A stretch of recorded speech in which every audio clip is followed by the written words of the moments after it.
Welcome again, my students, to another very important topic in Form 2 chemistry, that is the atomic structure and periodic table.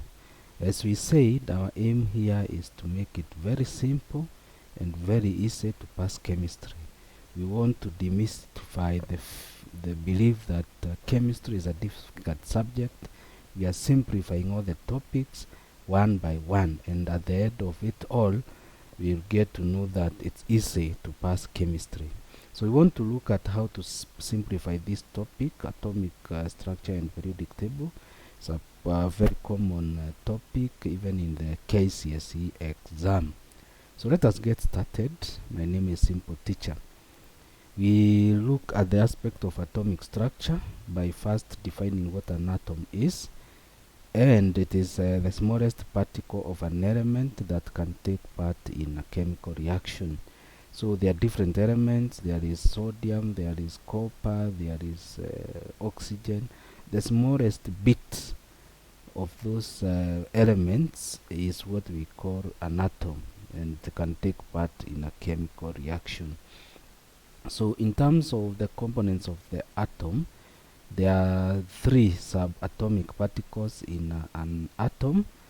Inside an atom, first there are protons. Protons are the positively charged subparticles that reside in the center of the atom, in the nucleus of the atom. And their mass is 1, the relative mass is 1, and the number of protons in an atom is what is called atomic number. So number of protons is what is called the atomic number of an atom.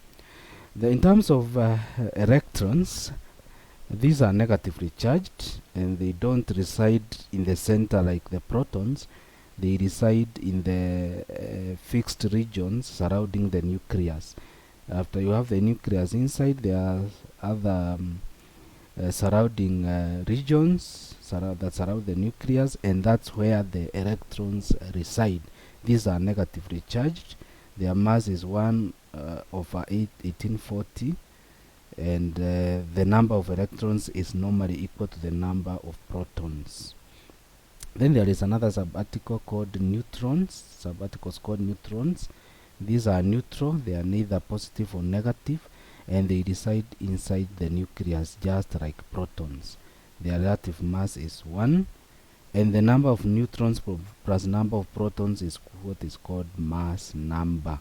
So those particles that reside inside the nucleus, which are protons and neutrons, if you add their numbers, you get the mass number. So in a diagrammatic representation, you can see here, inside the nucleus, that is the center of the atom, this is the structure of the atom. In the center, there is a nucleus that contains both protons, the blue color, and yellow color neutrons. Then electrons are out here in the regions surrounding the nucleus. These regions are what we are calling energy levels. So that is the structure of the atom.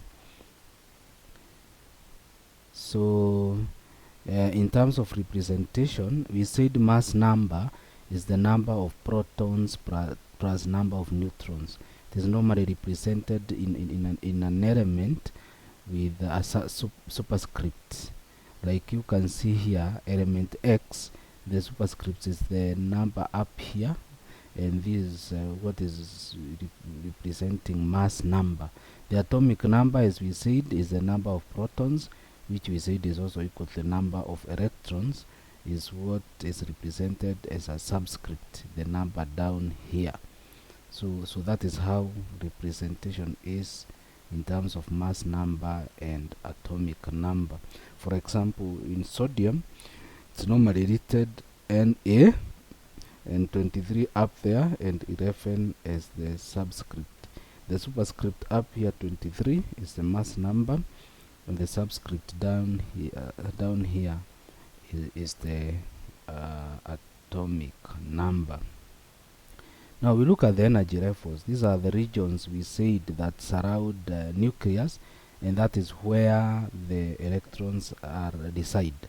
So these are fixed regions around the nucleus occupied by electrons, as we have said. So the first energy level is occupied by a maximum of 2 electrons. The second one is normally occupied by a maximum of 8 electrons. That one has a maximum of 8 or 18 electrons. The fourth one has a maximum of 8, 18 or 32 electrons.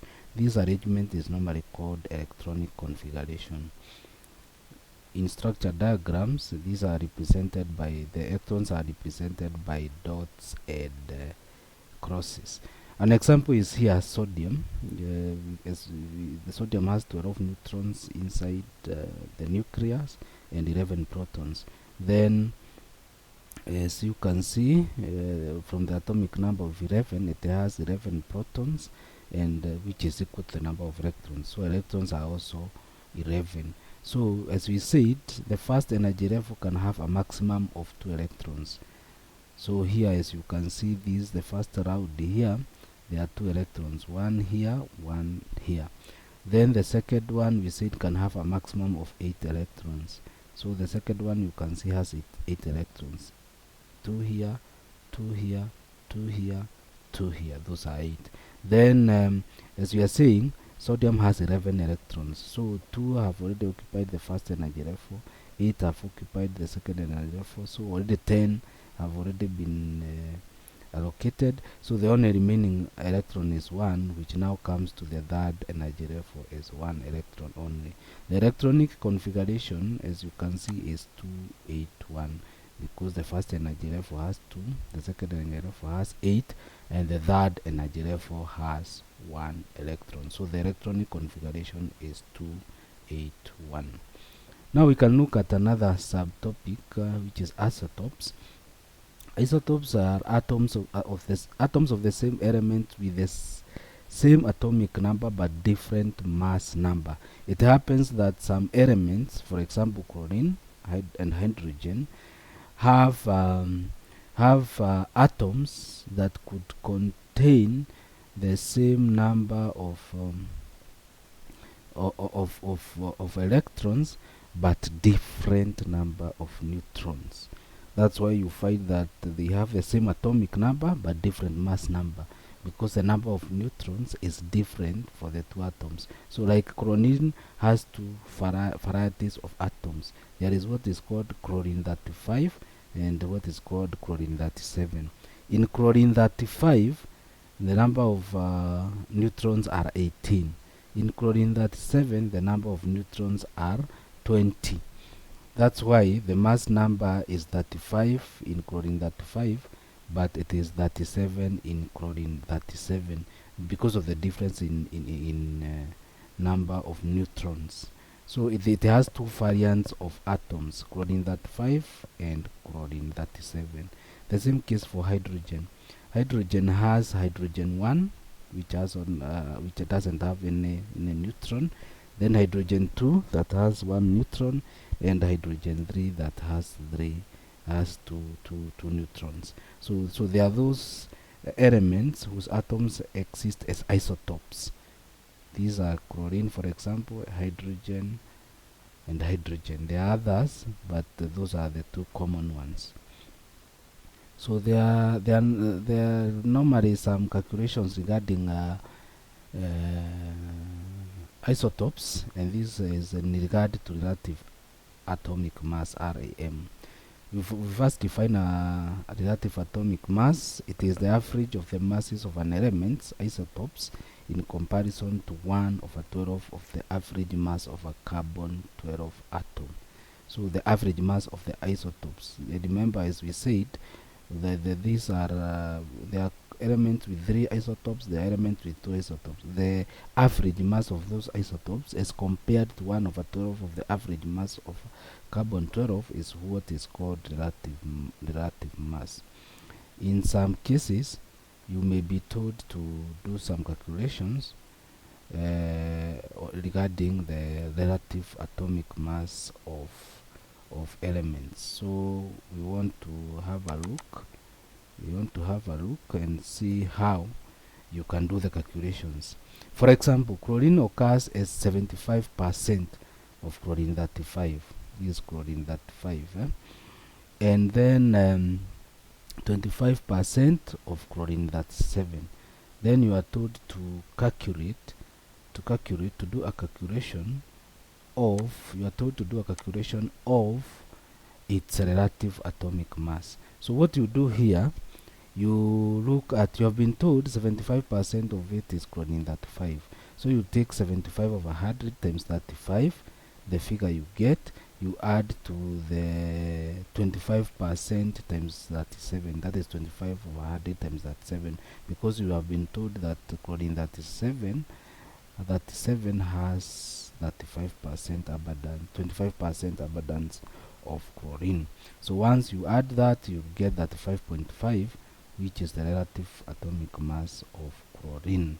You should note that more atoms of chlorine existed as chlorine 35, as you have been told 75%, and therefore the relative atomic mass should be nearer to the abundant isotope, should be nearer to 35.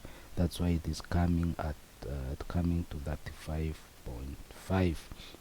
In some exam questions, they can twist and give you ratios instead of percentages. Instead of 75%, you are told chlorine isotopes exist in the ratio of 3 is to 1, or 3 is to 1. Then you are told to calculate the relative atomic mass. Other times you'll be given the relative atomic mass and you are told to calculate the percentage of a certain variant of isotope. So you could be given like 35.5 and you are told 25% exists as chlorine 37. You are told to calculate the percentage of chlorine 35, which you can be able to do from the normal mathematical lessons that you have been taught on how to do calculations. So we'll look at more questions later, but generally that's how the questions are framed. Now we go to the periodic table. Periodic table is simply an array of all chemical elements arranged horizontally and vertically based on atomic number. And this is how the periodic table looks like. You can see there is arrangement vertically and there is arrangement horizontally. This is the grouping of the elements vertically. It's called groups. So this is group 1, group 2, group 3, group 4, group 5, group 6, group 7, group 8, group 7, group 8. You can see there in between group 2 and group 3 there are some elements that are inside here. These are called transitional metals. This is because group 1 and 2 is full of metals, most of them except hydrogen. These are metals. Then from group 3 to group 8, these are non-metals. They are those elements that lie in between being a metal and being a non-metal. So they are classified as transitional metals, and this is where they are placed in the periodic table. So as we are saying, the groups are the arrangement vertically, arrangement horizontally are called periods. There is period 1, 2, 3, 4, 5, 6, and 7. So basically what happens here, a period is elements with the same number of energy levels. These are elements with the same number of energy levels.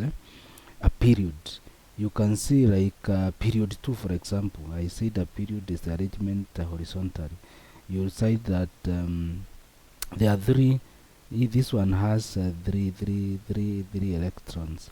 3 electrons. If you do electronic configurations, you'll have 2, then 1, because we said the first energy level takes 2, the second energy level can take a maximum of 8. So for this one, because it has only 3 electrons, it will have 2, the first energy level with 2, second energy level with 1. So it has 2 energy levels. The beryllium here, beryllium Be, will have 2. So all the elements in period 2 have 2 energy levels. Elements in period 6 have 6 energy levels. That should be straightforward and easy. So as you can see, the example I'm giving here of carbon, it has 12, 6, 12 being a mass number, 6 being atomic number. That means that it has 6 electrons, and electronic configuration of 2, 4, 2 energy levels. So in period 2, they are named using the numerical numbers, period 1, 2, 3, and 4. A group are elements with the same number of electrons in the outer energy level. For example, the same carbon here, it has 6 electrons, therefore it has an electronic configuration of 2 4, because the first energy level takes 2, the second energy level takes 4. As we said, the second energy level can take up to 8. So there are 4 electrons in the outermost energy level. That means it is in group 4. The groups are represented using Roman numbers. That's why you can see 1, 2, 3 in Roman numbers. So that is this is a carbon. The diagram here is carbon. It has 2 energy level, two electrons in the first energy level, and 4 electrons in the energy level 2. So this tells you it is in group 2. Sorry, it is in group 4, because it has 4 electrons in the outer energy level, and it is in period 2 because it has 2 energy levels. Let us look at another subtopic about atom stability and ion formation. So a stable atom is the one that has maximum number of electrons in the outer energy level. For example, we have said that the first energy level must have 2 electrons. Then the second energy level must have 8 electrons. So any element whose atom has 8 electrons in the outer energy level, say second or third energy level, then that is a stable atom. These are in group 8, of course, and group 18. An example is neon with 10 electrons and electronic configuration 2 8. So it has 8 electrons in the outer energy level, and therefore it is stable. It is filled up. The outer energy level is filled up, it is stable. Remember, you are not stable when you are not filled up. When you have gaps, that's when you are not stable. So neon is stable because it has 2 energy levels in the first, 2 electrons in the first energy level, and 8 electrons in the second energy level. An unstable atom is the one that doesn't have the maximum number of electrons in the outer energy level. An example is like sodium. Sodium has 11 electrons, electronic configuration 281. Therefore, it has only 1 electron in the outer energy level instead of a maximum 8. That is an unstable atom.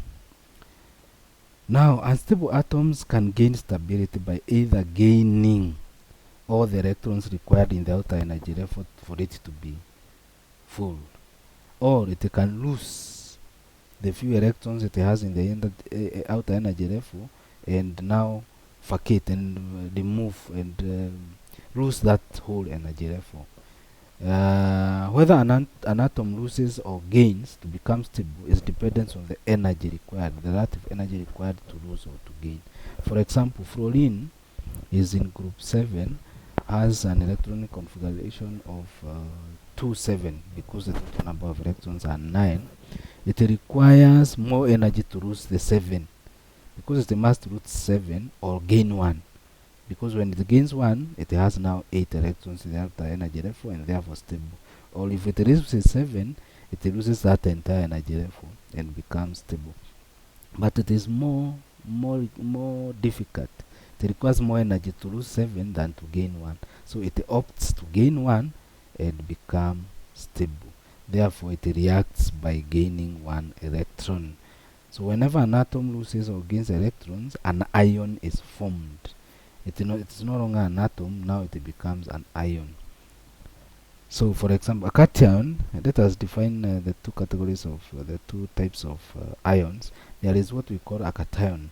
A cation is when an atom reacts by losing electrons. And this happens for those elements that are in group 4 or less, because it doesn't require more energy to lose electrons as compared to gaining electrons. So elements with less than 4 electrons in the outer energy level react by losing those electrons, resulting in formation of a positively charged ion. Why is it positively charged? Because now it has more protons than electrons. Remember, we said protons are positively charged and electrons are negatively charged. So now, because it has lost electrons, the protons have not been lost, so they remain as they were. So it has a lot of positive charge as compared to negative charge, because protons are positive charged and electrons are negatively charged. So what is formed is a positively charged ion, which we call a cation. As I've said, it has more protons than electrons. So this happens commonly with metals and hydrogen that are in group 1, group 2. So for example, sodium with 11 electrons with electronic configuration of 281 loses 1 electron in chemical reaction to form sodium cation. The cation is written in this format. You write the symbol of the element, then a plus. If it is losing 2 electrons, it is symbol 2 plus. 3 electrons, symbol 3 plus. So the equation for losing an electron is as shown here. Remember, it was an atom before. It was sodium. It was Na. Then it loses an electron and becomes Na plus. Remember, we don't write Na minus electron then to Na plus. We don't. It's not proper to put a minus on this side. So what happens? You write the symbol. Then you take the minus electrons to the other side and put it as a plus, because once it crosses the other side, it becomes a plus E. So you write the atoms Na, then you arrow, then Na plus, and then plus E. That's the same as saying that sodium has lost an electron to become the sodium cation, Na plus. So it can be represented diagrammatically as I've put here. You can see the sodium had its 11 electrons as an atom, then it releases one electron, and now it loses the outer energy level. So now it has only 2 energy levels with 2 electrons, and then the other outer one with 8 electrons. Then you put you can see I've put the square brackets. You put the square brackets here, and you put a plus 1 or a plus only, then plus this electron. You can put E. You can see the electron is being lost here. So aluminium, for example, again with 13 electrons and electronic configuration 283, will lose 3 electrons, forming its ion, which is Al3 plus. So the equation is just like this. For sodium, we have Al, then Al3 plus 3 electrons. It is losing 3 electrons.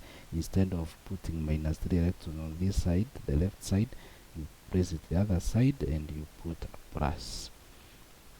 Anion is the other type of ion which is formed when an element gains electrons. These are the non-metals from group 5 and above. They react by gaining electrons because it is more costly energy-wise to lose the many electrons they have in the outer energy level than to gain the few that they require to. So they form a negatively charged ions once they gain the electrons, called an ion. An anion has less protons. Remember now, it has gained more electrons, so the number of protons are fewer as compared to the number of new protons. The number of electrons are fewer compared to the number of protons, and in this case, there is more negative charge than positive charge. As you know, protons are positively charged, while electrons are negatively charged. So that's why the resulting ion is negatively charged. The anion is negatively charged. This happens with non-metals except hydrogen. For example, chlorine with 17 electrons and electronic configuration 287 reacts by gaining 1 electron to become stable, forming chlorine anion, which is written as Cl minus. So you can see chlorine will gain an electron plus electron and then to form chlorine ion, which is Cl minus. Then oxygen with 8 electrons with configuration of 2,6 reacts by gaining 2 electrons in the outer energy level. As you can see, it has 6 electrons in the outer energy level. It requires 2 to become stable. So once it gains those two, we get O2 negative as the representation of the anion formed. So the equation is O plus 2 electrons to form O2 minus.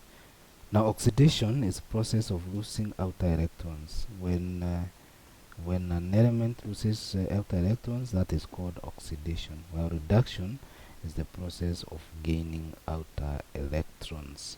And charge carried by an element's ion is its oxidation state, e.g. aluminium has 3 plus 3 as its oxidation state, while chlorine has a negative 1 as its oxidation state.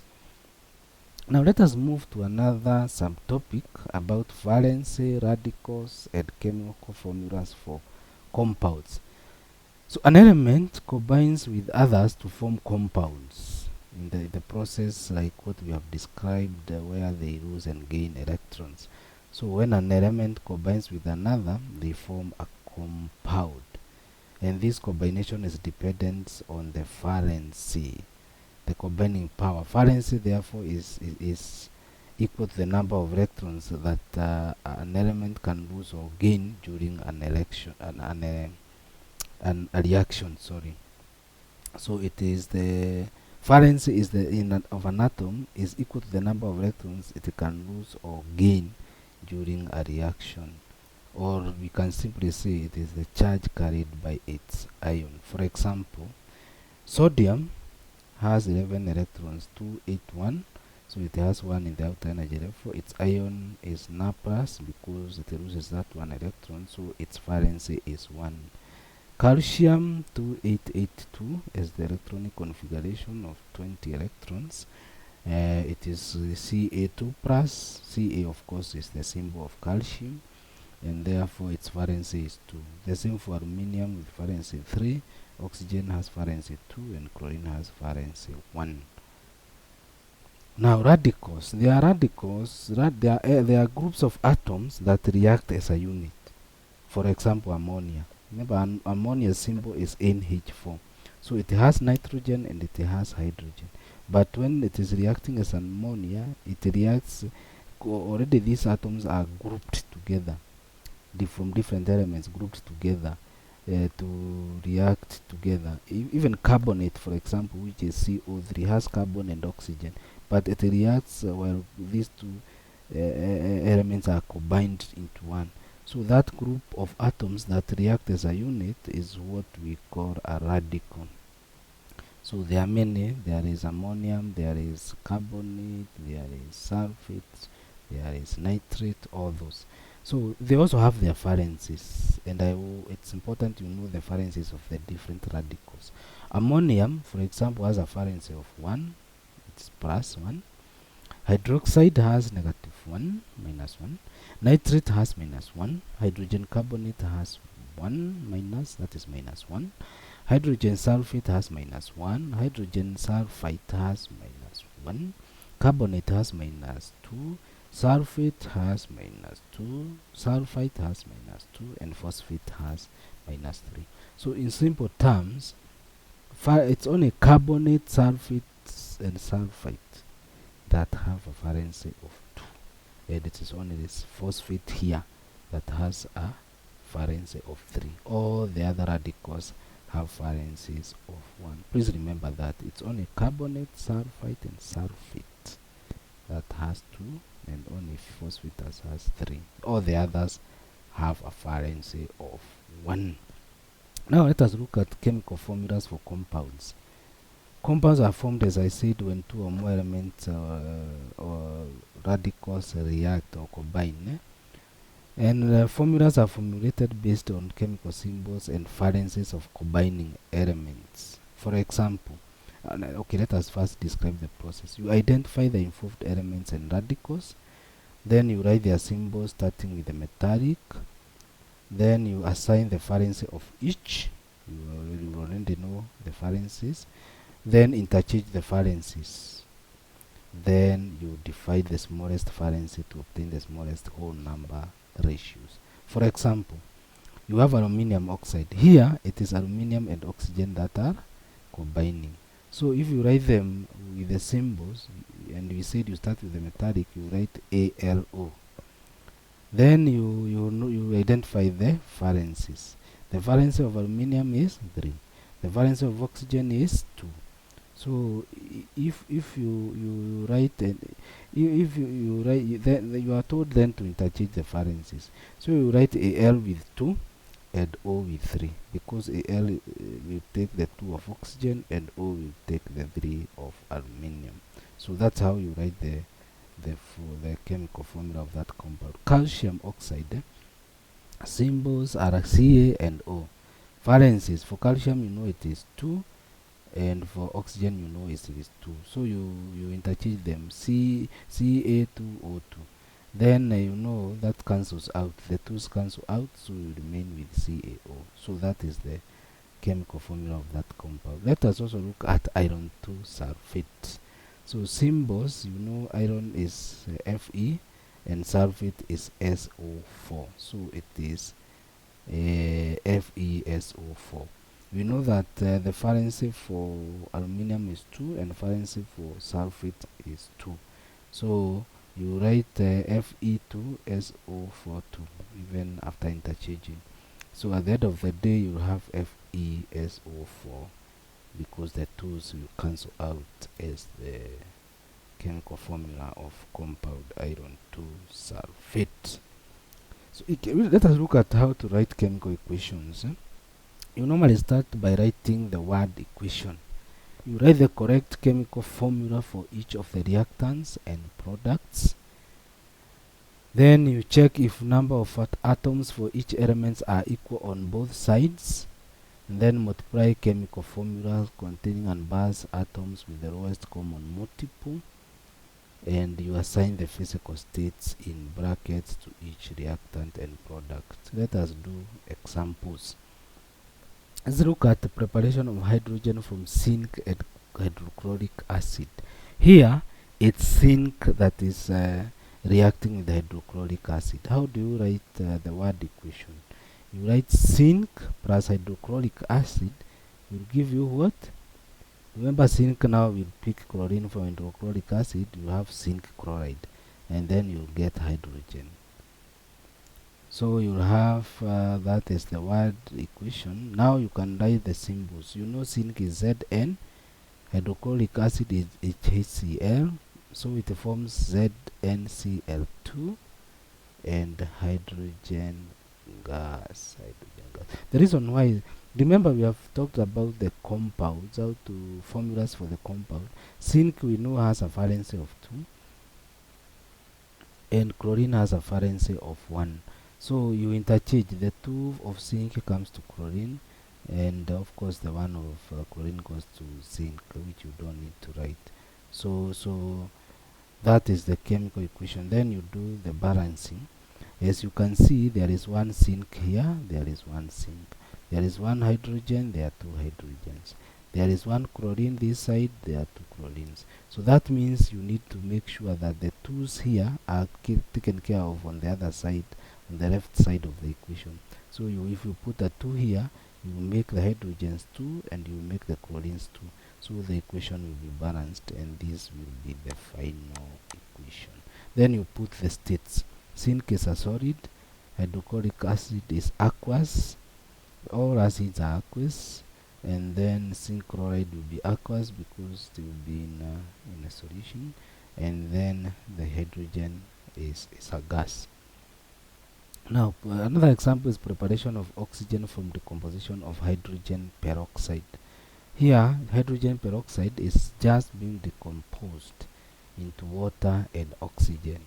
Remember our Form 1 work on preparation of oxygen.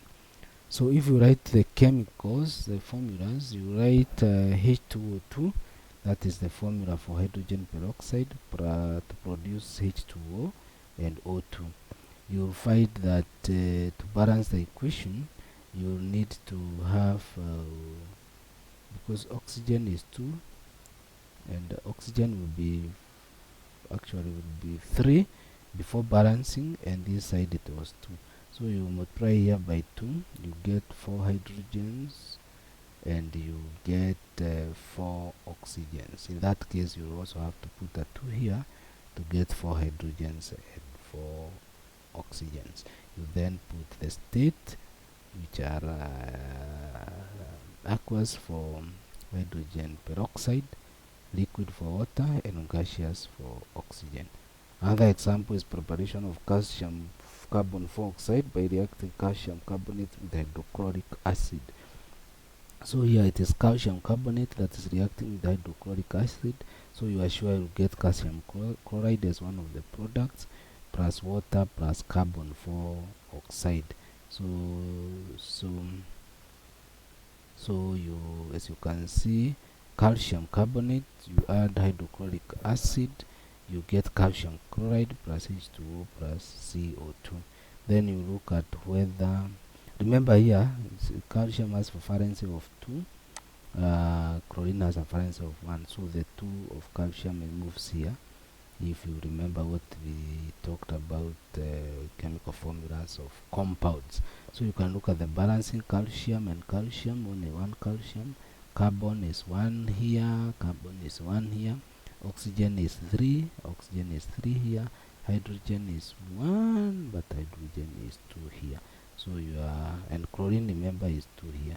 So if you put a 2 here, you will have sorted out hydrogen and you will have sorted out chlorine.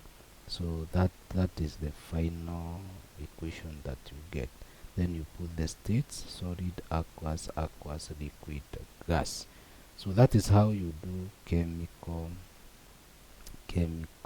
equations. You can also have a look at sodium hydroxide neutralizing hydrochloric acid. So sodium hydroxide plus hydrochloric acid, of course you know there will be sodium chloride and then there will be water. So you just write the symbols. NaOH is sodium hydroxide plus hydrochloric acid, you get sodium chloride plus water. Then you write the states. So that is good as far as the chemical equations are concerned. Now we can look at the periodicity of chemical families down the group. What are the behaviors of elements in the same group? What are the behaviors of elements in the other group? Like that. So first, we state that elements in the same group have similar physical and chemical properties. We need to have some definitions so that we can be able to cover this well. 1. What is atomic radius? Atomic radius is like the radius you are taught in maths. Is the distance between the center to the edge of an atom. Remember, atoms are represented in a circular manner, so the radius is the center, from the center to the edge, to the final edge, the last energy level for that particular atom. It is the distance between the center of nucleus of an atom and outermost energy level. It determines, it's the one that is used to determine the size of the atom. Ionic radius is the distance between center of nucleus of an ion and the outermost energy level. Remember, an ion is formed when an atom loses or gains electrons. So once, for example, sodium, if it loses electron, remember it has only 1 electron at the final outermost energy level, it loses that entire energy level. That means that ionic radius will be smaller because you will not go to 3 energy levels. It is the distance up to the second energy level. This determines the ionic size. Electropositivity is the ease of donating or losing electrons. This is about metals because they are the ones that lose electrons to become stable. So all metals are electropositive.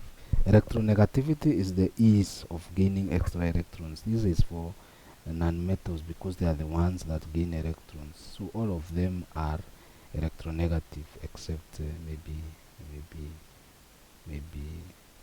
hydrogen. So for example, all halogens, all group 7 elements, they are an electronegative. Fast ionization energy is the minimum amount of energy required to remove an electron from an atom of an element in its gaseous state.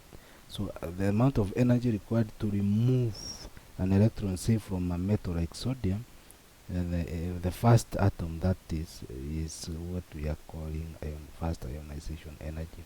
So second ionization energy is minimum amount of energy required to remove a second electron from an ion of an element.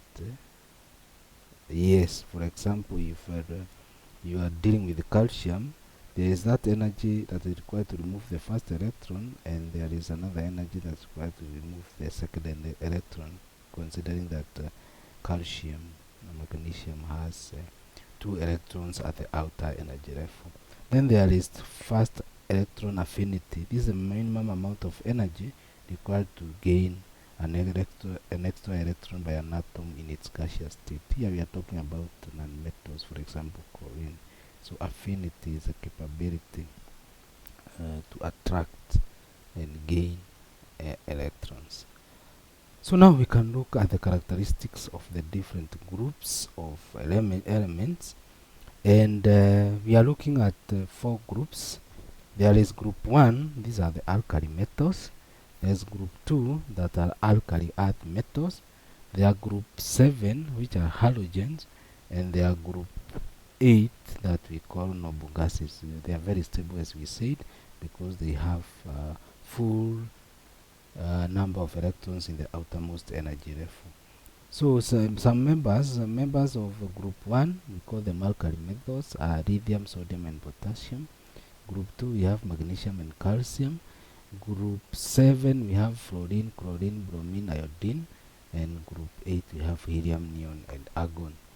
The outer electrons for group 1 are 1, group 2 are 2, group 7 are 7, and group 8 are 8. The ionic state, it is M plus, because they lose that 1 electron. For group 2, it is M2 plus. For group 7, it is M minus. Group 8 is stable.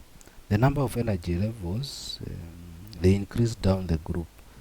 For group 1, of course, for all groups, as you go down, you add another energy level. From if you are in period 1, you go to period 2, you add another energy level. The atomic radius, of course, as you add the energy levels, the atomic radius increases. That's why it increases down the group for all of them, of the groups, because as you go down, you gain an energy level, and therefore atomic radius increases.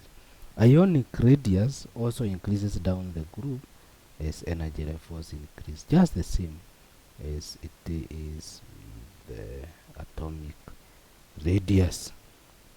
Now we look at atomic radius versus ionic radius. For group 1, the atomic radius is bigger, because to form an ion, a whole energy level is lost. So ionic radius will of course be smaller, because an energy level has been lost. So atomic radius is bigger than ionic radius. The same for group 2, because there are also metals they use. But for group 7, which are the halogens that gain an electron, the atomic radius is smaller. Is because the extra electron gained during reaction reduces effective nuclear attraction. So once that electron comes in, the nuclear attraction reduces, and therefore the ion expands, becomes bigger, because the attraction is reduced, and therefore the ionic radius is smaller as compared to the atomic radius. Let us look at electropositivity or negativity. Increases down the group, of course, for group 1. This is because effective nuclear attraction decreases with increase in atomic radius.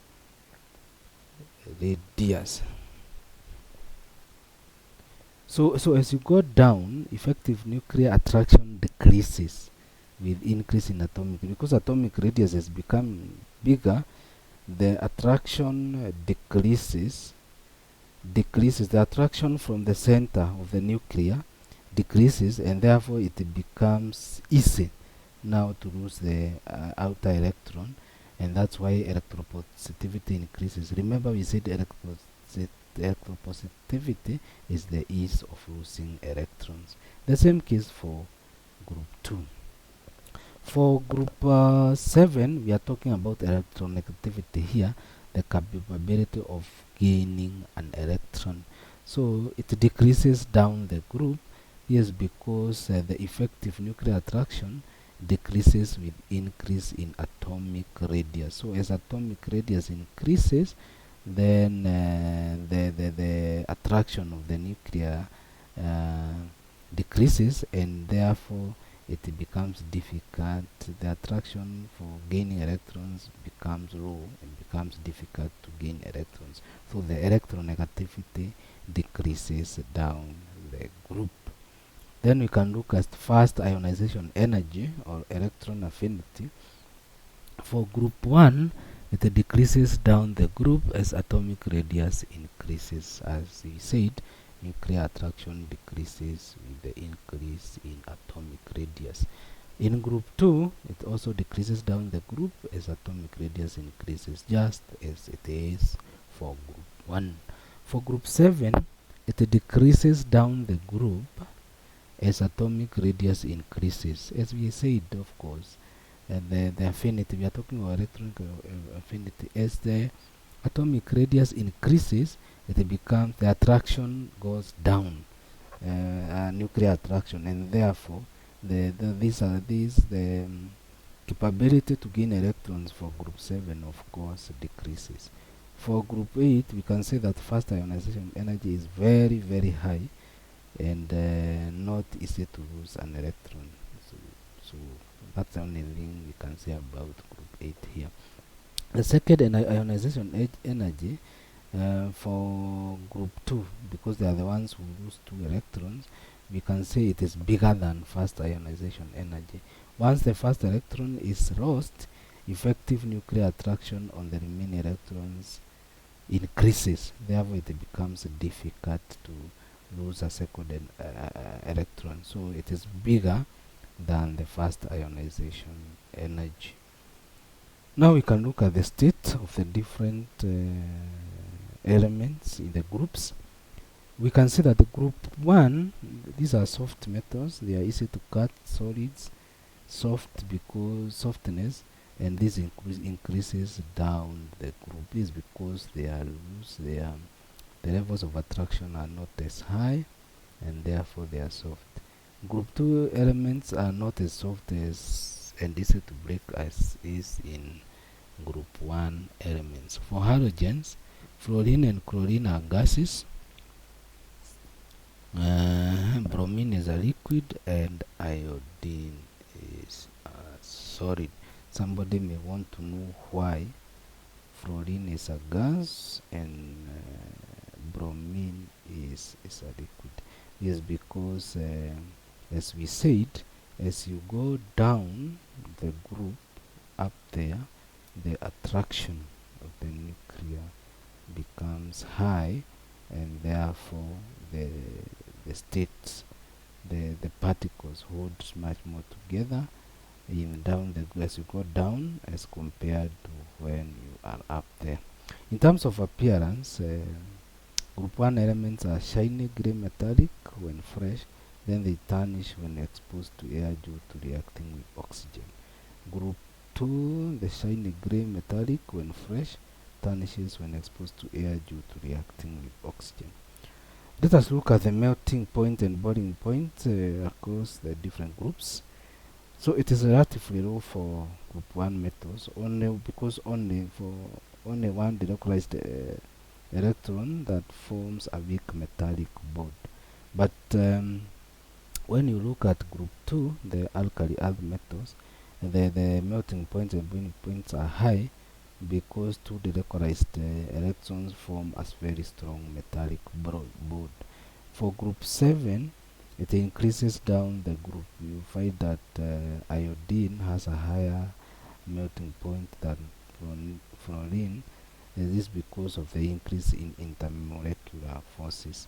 For gases, noble gases, that is group 8, it's very low. The boiling point and melting points are very low due to weak intermolecular forces between the molecules. It, however, increases down the group.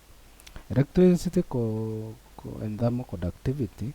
If you look at group 1 alkali metals, they are good conductors because of existence of the delocalized electrons. It increases down the group.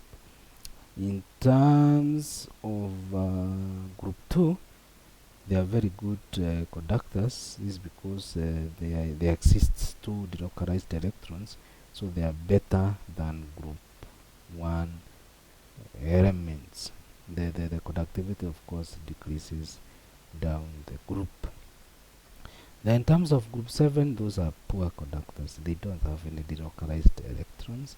And of course also for group 8, burning in air and reaction with oxygen, they form for group 1 and group 2, they form respective oxides and peroxides after reacting with air and oxygen. So for reacting with air, oxides and hydroxides are formed for group 1 is because of course there is existence of water in the air, and also they react with carbon oxide to form carbonates. Oxide and nitrides are formed for group 2 because like magnesium, it reacts very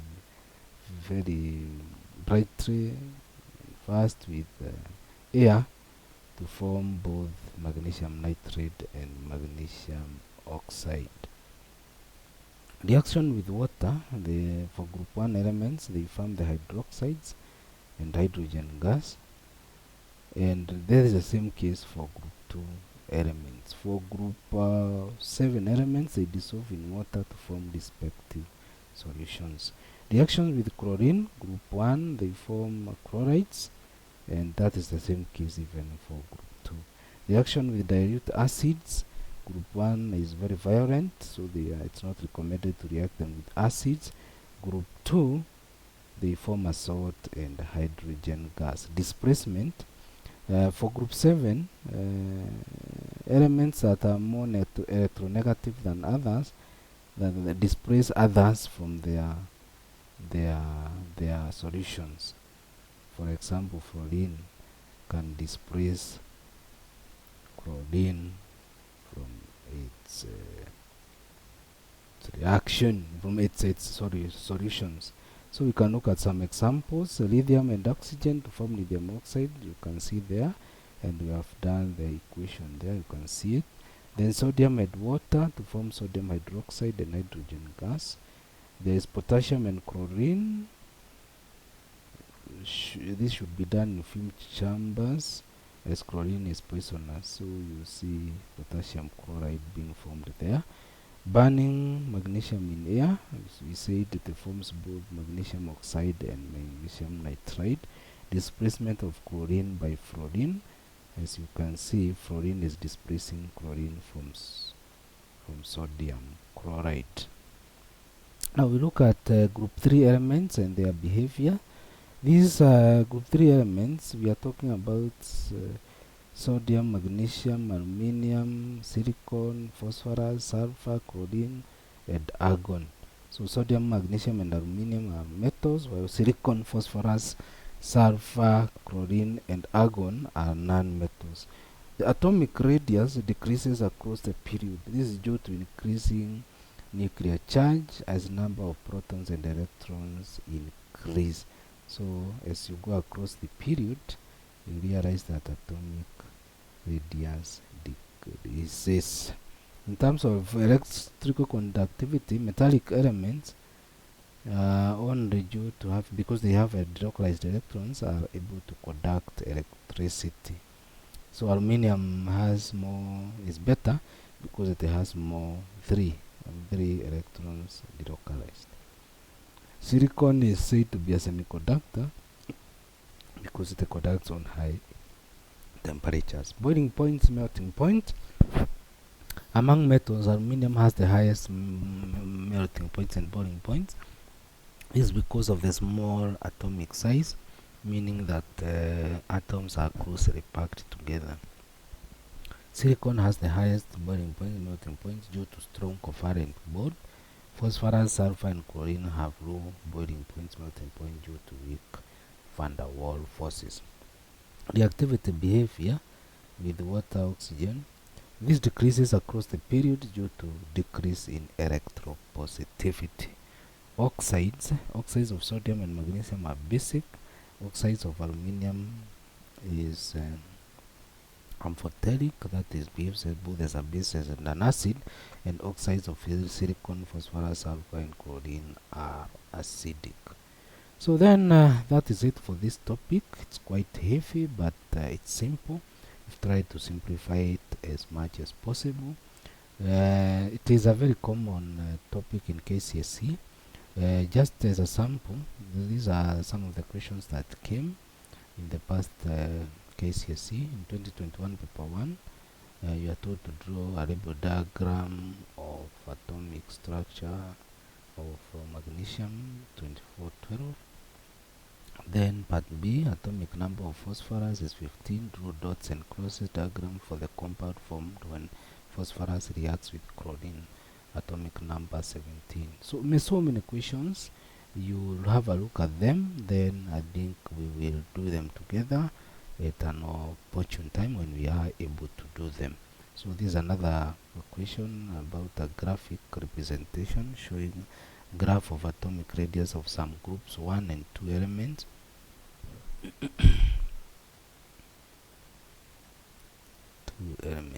Yes. So predict the atomic radius of calcium. So this is magnesium and one is sodium. So look at the questions, so many of them. 2020 paper 1, element A has 40 and 20 neutrons, mass number of 40 and then 21 neutrons. Write the electronic arrangement of element A. All those are many questions. I've put a lot of them here. Please go through them. Then once we are able to, after we've covered some topics, you'll be able to come back and have a look at each and every question here and be able to do them together. So that is it for today.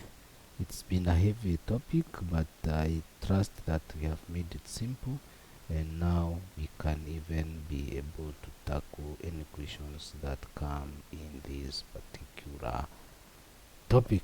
Thank you very much. See you next time.